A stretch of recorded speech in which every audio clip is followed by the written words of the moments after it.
Assalamualaikum warahmatullahi wabarakatuh. Kami dari Kumpulan 6 akan membentangkan tajuk Pengangguran dalam kalangan tenaga kerja sewaktu pandemik COVID-19. Pengangguran merupakan salah satu masalah yang sering dihadapi oleh negara-negara maju ataupun negara yang sedang membangun dan negara Malaysia juga tidak terkecuali. Menurut Sleman J. 1999 di dalam buku Ekonomi edisi keempat, penganggur didefinisikan sebagai mereka yang tidak bekerja walaupun berusia dalam lingkungan umum orang yang bekerja dan dikategorikan sebagai tenaga buruh yang bersedia dan masih mencari pekerjaan. Kadar pengangguran di Malaysia semakin meningkat di kalangan tenaga buruh semenjak Malaysia menghadapi serangan wabak COVID-19 di antara tahun 2019 hingga tahun 2021. Bilangan peratusan pengangguran di Malaysia meningkat dari 3.3% pada tahun 2019 kepada 4.5% pada tahun 2020. Mereka hilang peluang pekerjaan kerana banyak syarikat telah menghadkan pengambilan pekerja sewaktu pandemik kerana tidak dapat menampung kos perbelanjaan. Seterusnya ialah kajian lepas berdasarkan tajuk pengangguran dalam kalangan tenaga kerja semasa wabak COVID-19. Sebelum itu, mari kita lihat apa itu pengangguran. Pengangguran adalah suatu keadaan tiada pekerjaan di mana seseorang yang mahu bekerja tetapi tidak mendapat pekerjaan. Mereka ini digolongkan sebagai tenaga buruh sesebuah negara, iaitu mereka yang berumur 15 ke 16 tahun yang sanggup bekerja. Penularan wabak COVID-19 yang melanda ini menyebabkan arahan Perintah Kawalan Pergerakan serta garis panduan dan operasi standard iaitu SOP yang dikeluarkan telah menyekat ramai pekerja untuk pergi ke tempat kerja dan terpaksa bekerja dari rumah sahaja menyebabkan syarikat terpaksa membuang bagi merangkam beban untuk membayar gaji. Menurut kajian Abdul Rashid yang dikeluarkan pada tahun 2020, data tinjauan yang dibuat ini juga menunjukkan sebanyak 62% rakyat Malaysia mencatatkan kebimbangan terhadap pekerjaan semasa wabak COVID-19. 2021, saya ingin membentangkan sambungan kajian literatur. Wabak COVID-19 telah memberi impak kepada seluruh dunia secara mendadak menyebabkan negara perlu melaksanakan kawalan pergerakan yang ketat bagi mengelakkan penularan wabak ini. Penutupan pelbagai premis perniagaan dan perberhentian kerja menyebabkan kadar pengangguran di negara kita meningkat. Peningkatan kadar pengangguran dalam kalangan tenaga kerja ini menyebabkan kumpulan kami ingin mengenal pasti kesan-kesan pengangguran terhadap golongan tenaga kerja semasa COVID-19 serta cara untuk mengatasinya. Seterusnya, dalam perbincangan penularan wabak COVID-19 yang berlaku dengan pantas telah memberi kesan yang sangat besar kepada sistem politik, ekonomi, sosial, kesihatan dan pendidikan negara. Menurut laporan daripada Pertubuhan Kesihatan Sedunia WHO pada 4 Jun 2022 menunjukkan jumlah kes COVID-19 telah mencecah 532 juta dengan lebih dari 6 juta kematian di seluruh dunia. Mengikut laporan statistik Kementerian Kesihatan Malaysia 2022, jumlah kes positif di Malaysia telah mencecah angka 4 juta dan kematian sebanyak 35,686 orang.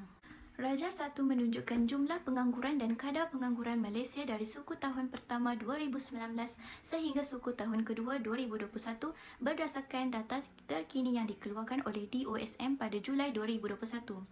Didapati kadar pengangguran kekal pada 4.8% dengan mencatatkan 764.9 ribu pada suku kedua 2021. Keadaan ini banyak mempengaruhi prestasi ekonomi negara kerana hubungan antara kadar pengangguran dan prestasi ekonomi adalah bergerak dalam jajaran yang sama. Berdasarkan Rajah 2 pula menunjukkan hubungan antara keluaran negara kasar, pemberhentian pekerja dan kadar pengangguran di Malaysia dari tahun 1997 hingga tahun 2020.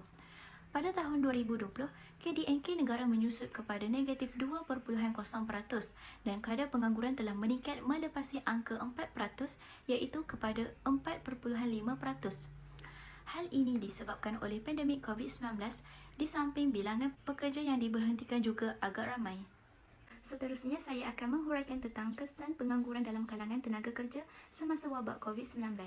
Setelah Perintah Kawalan Pergerakan dilaksanakan, kadar pengangguran di negara semakin meningkat serta memberi pelbagai kesan yang negatif kepada tenaga kerja. Antara kesannya adalah peningkatan terhadap pemberhentian kerja. Majikan terpaksa mengambil keputusan untuk memberhentikan pekerja kerana mereka tidak mampu membayar gaji pekerjanya dan supaya kos perbelanjaan syarikat dapat dikurangkan. Kesan yang kedua adalah kuasa beli pengguna menurun. Hal ini disebabkan pendapatan pengguna berkurang kerana mereka kehilangan pekerja yang tetap. dan seterusnya menyebabkan permintaan barang di pasaran berkurang dan berlakunya pembaziran barang di pasaran. Kesan yang terakhir adalah pengangguran menyebabkan penurunan taraf hidup. Taraf hidup penduduk di sebuah negara diukur dengan menggunakan pendapatan per kapita. Apabila terdapat ramai tenaga buruh menganggur, maka keluaran negara kasar berkurang dan akan mengurangkan pendapatan per kapita, maka taraf hidup penduduk juga akan rendah.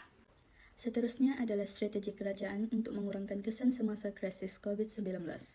Dalam berdepan dengan pelbagai implikasi wabak COVID-19 yang wujud dalam sektor pekerjaan ini, terdapat beberapa langkah yang boleh dilakukan untuk membangunkan semula ekonomi negara melalui penyediaan peluang pekerjaan dan cara menjana pendapatan untuk membantu rakyat.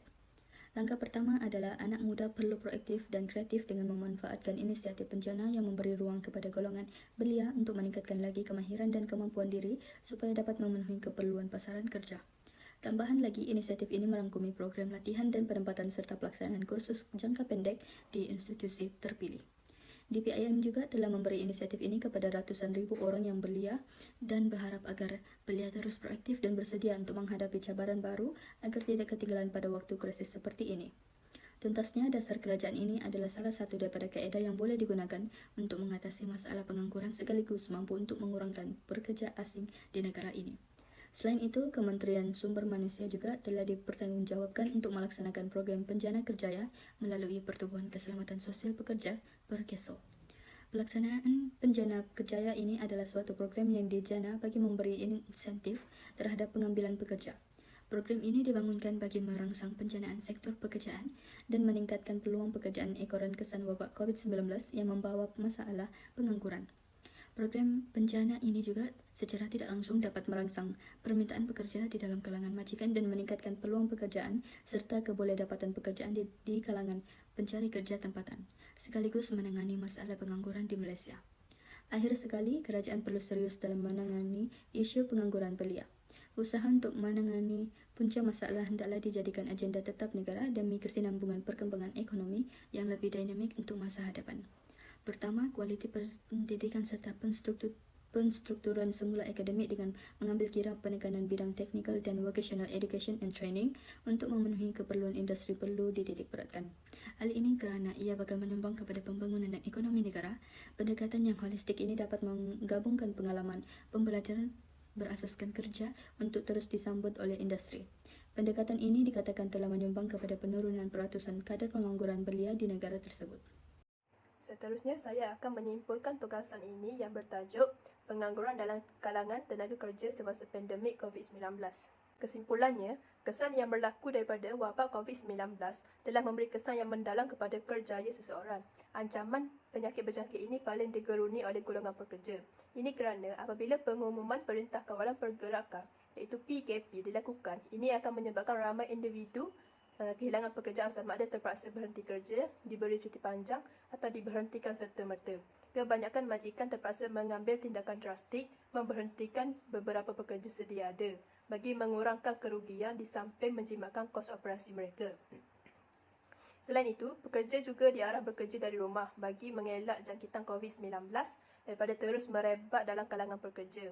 Malah, pembukaan semula tempat kerja selepas memasuki fasa Perintah Kawalan Pergerakan Pemulihan iaitu PKPP telah menyebabkan banyak tekanan dan kebimbangan kepada pekerja kerana wabak COVID-19 boleh menjadi salah satu faktor yang mengundang kepada ancaman bahaya kepada pekerja. Keadaan ini telah menyebabkan ramai individu terdedah kepada risiko jangkitan, terutamanya kepada individu yang mempunyai masalah kesihatan dan warga emas. Pengurusan kerjaya yang baik boleh mengelakkan individu daripada mengalami tekanan emosi, fizikal dan mental semasa wabak COVID-19. Persediaan awal perlu dilakukan bagi merancang semula kerjaya mereka yang telah meletak jawatan atau diberhentikan kerja dengan memanggil semula mereka sekaligus membahagikan sesetengah individu perlu bekerja di pejabat manakala yang lain bekerja dari rumah dan dilakukan secara bergilir-gilir bagi kedua-dua kumpulan perlu dibuat bagi meliputi aspek kewangan dasar hidup yang kian meruncing semasa wabak melanda negara. Oleh itu, semasa penularan wabak COVID-19, individu dan institusi keluarga perlu mengoptimalkan penggunaan masa yang ada dalam tempoh PKP sebaik mungkin walaupun berdepan pelbagai tekanan psikologi akibat kehilangan sumber pendapatan, pekerjaan dan urusan kerja. terganggu namun ia bukan alasan untuk terus berpeluk tubuh. Semua pihak perlu bekerjasama dalam mengatasi masalah ini kerana masalah pengangguran merupakan masalah yang serius dan ia memberi kesan negatif kepada ekonomi dan masyarakat. Itu sahaja daripada kumpulan kami. Sekian, terima kasih.